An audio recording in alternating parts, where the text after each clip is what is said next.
Hola, sóc Laura Moles Badenes i vaig a contar-vos el meu conte Sambori que he escrit per aquest any. Espero que us agradi.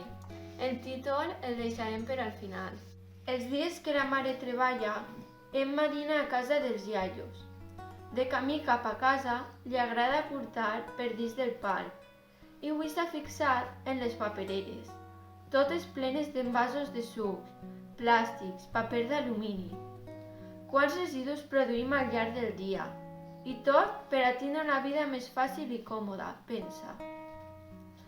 I precisament eixe és el tema d'avui. A l'escola han parlat sobre el reciclatge i la professora de socials els ha manat una redacció explicant com vivien els avantpassats i si hi havia contaminació. Quin fàstic! Cada 2 per 3 treballé del reciclatge, treballé de la contaminació. Últimament pareix que no hi ha altre tema de què parlar. En aquests pensaments arriba a casa. Hola, iaia, diu tota contenta, mentre li fa un petó a la galta. Què dinem? Hola, carinyet, avui dinem macarrons, que sé que t'encanten. Deuen d'estar boníssims, com sempre, diu mentre li se fa la boca aigua. La iaia és una dona molt faenera, a la que li encanta cuinar per a la família i sempre procura fer el que més els agrada a tots. Emma l'ajuda sempre que pot, perquè també li agrada molt cuinar i prepara la taula amb el iaio. Et puc ajudar a preparar alguna cosa? Pregunta mentre lliga el davantal. Doncs mira, anava a fer l'amanida. Si vols, talla la tomaca i la ceba, amb cura de no tallar-te, mentre jo rente l'encisam. Val, contesta obrint la nevera. En acabar de fer l'amanida, ho porten tot a la taula i dinen els 3. Després descansen una estona al sofà i Emma aprofita per preguntar als iaios sobre com era la seva vida quan eren menuts.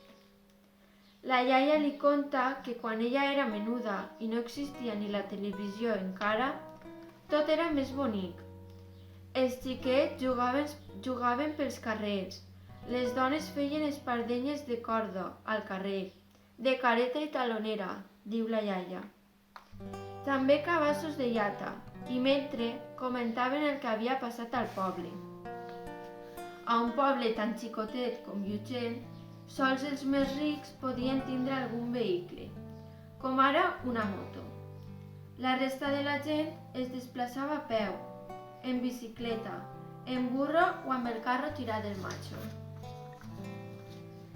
Iaia, vosaltres anàveu a l'escola? Per sort, el teu iaio i jo sí que vam poder anar, encara que molts dies teníem que ajudar als nostres pares en el camp. Per aquells temps, ningú anava a sobrar de diners. Acabava de passar la guerra i moltes famílies no tenien per a menjar. Teníem un llibret xicotet i ahí teníem totes les assignatures de l'any.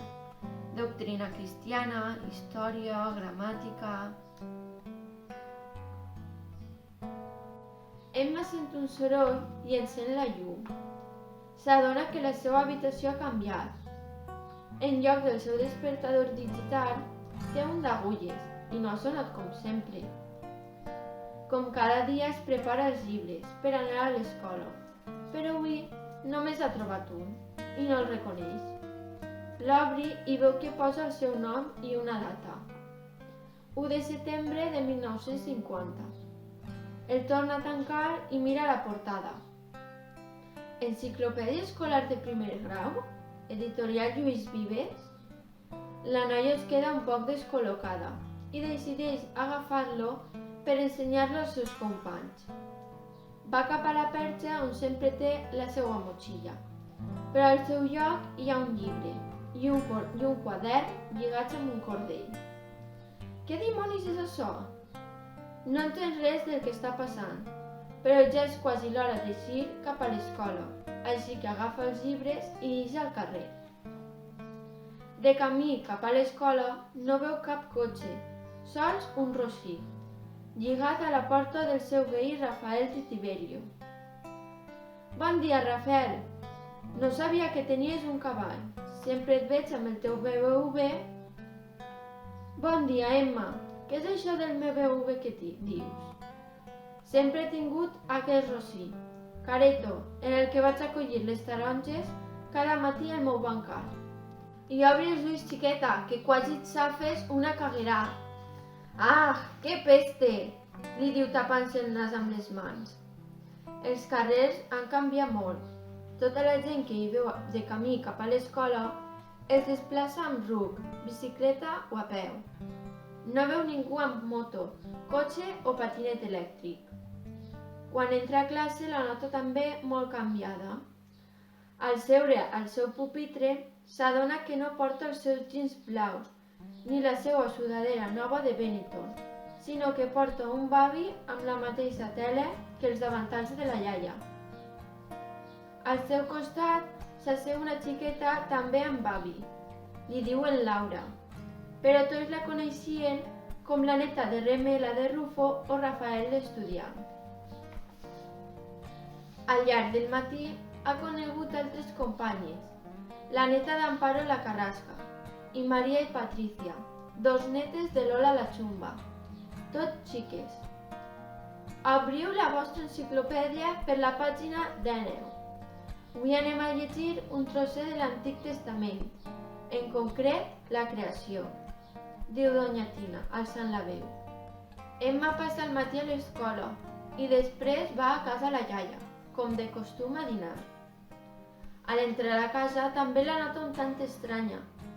Per començar, no està el televisor a la tauleta, sinó una ràdio apagada. Avui dinem llentilles, diu la iaia a la neta. Que pinta més bona, afegeix. I el iaio? Està llavant-se les mans, al corralet, que ve ara dels colls amb el rossí, diu la iaia. Amb el rossí? Pregunta molt estranyada. I recorda el seu veí Rafael, que també li havia dit algo d'un rossí. Iaia, avui a l'escola ho he notat tot un poc estrany. Com t'ho diria? Un poc vell. La classe, els carrers, la meua roba. No sé, no hi havia cotxes. Ningú portava el mòbil i no hi havia ningú xic a la meua classe. I què té d'estrany aquestes coses? Cotxes sols hi ha a les grans ciutats com Madrid. Per així les coses han canviat poc des de que jo era menuda, diu la iaia. Com? Pregunta Emma, sentint una mica de temor. Estem a 2020, iaia. Sí, estarem a 2020. Però què vols? Així no ha arribat el progrés. Ja són quasi les 3, Emma. Tens que tornar a l'escola.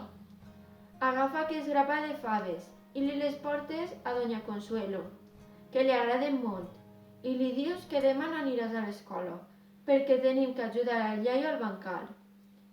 Els vegem a la vesprada, diu fent-li un petó a la galta.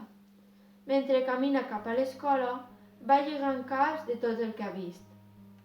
Quan entra a classe, la professora reparteix a cada xiqueta un retall de tele, una agulla i una bobina de fil. Bona vesprada. Avui s'ensenyareu a brodar, encara que moltes ja sabreu, perquè les vostres iaies vos han ensenyat a casa. Aleshores, Emma recorda una vesprada de pluja amb la seva iaia, quan encara no tindria 5 anys. Li contava històries de quan era menuda i li va dir que en l'escola les ensenyaven a brodar, a fer ganxillo. Va comprendre aleshores que es trobava en una època diferent.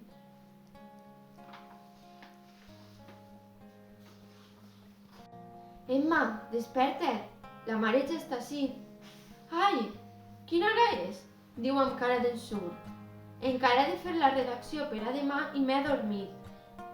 Anant cap a casa, les idees li acudeixen i només arribar es posa a escriure la redacció.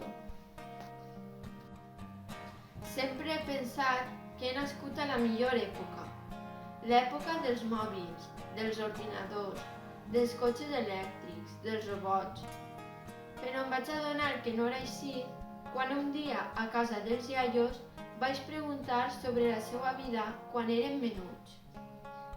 Els iaios em van contar com anaven a l'escola i com ajudaven els pares en el camp o en les feines de casa. Les coses han canviat molt fins ara. Estem en l'època del consum, de la fabricació a gran escala, del canvi climàtic, en definitiva, l'època en què tot contamina. No reciclem com cal i sempre volem estar a l'última, les espardenyes més noves del mercat, la samarreta de marca. En temps dels nostres avantpassats, utilitzaven el ruc per anar al camp o desplaçar-se fins a altres pobles per a vendre o comprar gènere i tardaven tot el dia en arribar-hi. Nosaltres ara, sempre de presses, anem en cotxe a tots els llocs, el que contamina, clar, més que el ruc.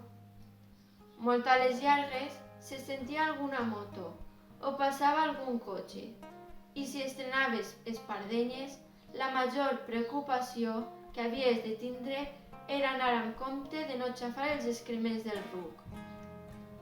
Així que no podem tancar els ulls a la contaminació, perquè el problema no desapareix, sinó que empitjora i el nostre planeta no s'ho mereix.